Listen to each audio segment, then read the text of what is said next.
Capitolo 23. Cosa vogliono le persone? Il video è narrato da Luna, la nostra intelligenza artificiale.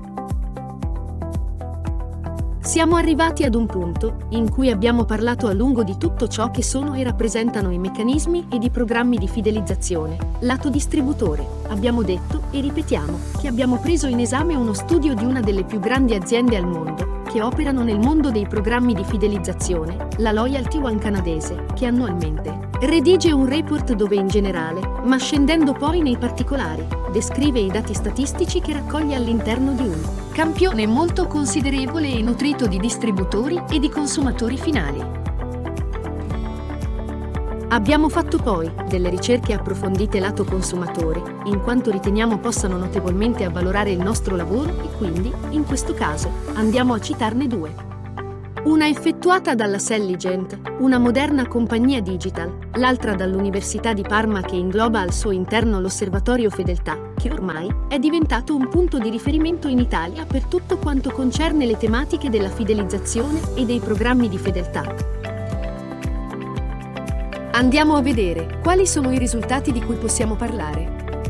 Secondo l'osservatorio globale Selligent sulle abitudini dei consumatori, il 51% degli utenti è disposto a condividere i propri dati in cambio di esperienze utente personalizzate.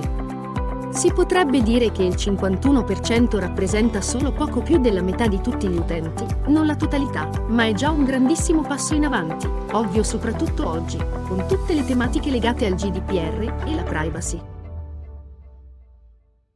Si intravede la volontà di tante persone che da una parte vogliono veder tutelata al massimo la propria privacy, anche se poi magari le stesse persone su Facebook vanno a postare di tutto e di più, proprio riguardo se stessi e la propria famiglia. Noi andiamo comunque ai fatti e consideriamo che se il 51% degli utenti intervistati nel campione è disposto a condividere i propri dati per avere delle esperienze personalizzate, vuol dire che siamo molto avanti.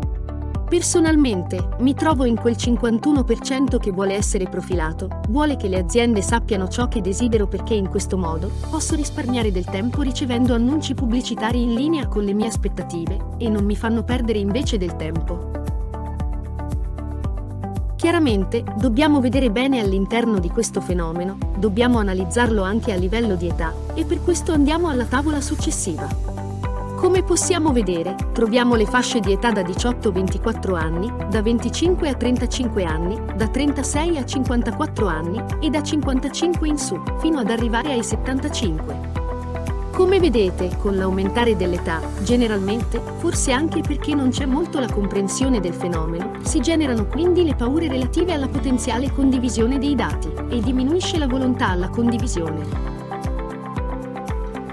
Se da una parte a noi interessano tutti quei consumatori del futuro, dall'altra dobbiamo assolutamente prendere spunto da questo studio e da tutte queste considerazioni, perché è necessario capire come, dalla fascia 34-54 anni che si trova proprio al fatidico 51%, in termini di volontà di condivisione dei propri dati al fine di migliorare e personalizzare le esperienze utente, a scendere con le altre due fasce di età che si trovano rispettivamente al 56% e 57%. Relativamente alla volontà. Nel condividere i dati, possiamo capire come sia fondamentale cercare di intercettare quali sono i bisogni sottesi, ma dobbiamo prima comprendere che ci troviamo di fronte proprio a dei bisogni.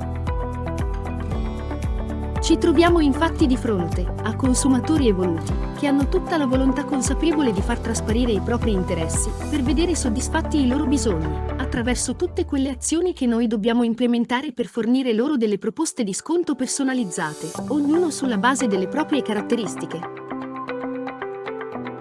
Hai un'attività commerciale? Sì. Bene. Aprila anche online tramite noi.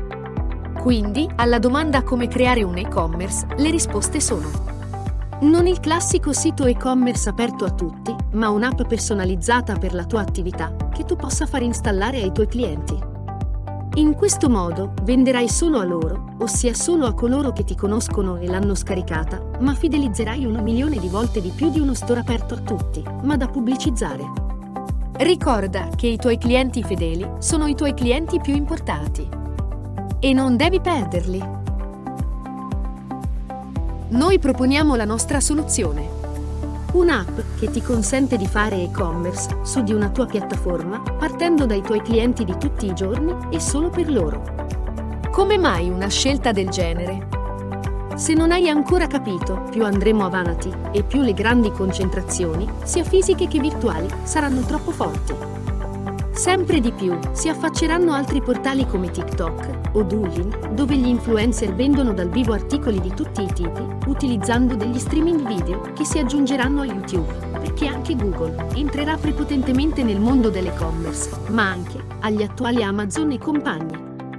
Come puoi pensare ancora di combattere contro tutte queste grandi piattaforme e con le future che nel tempo arriveranno?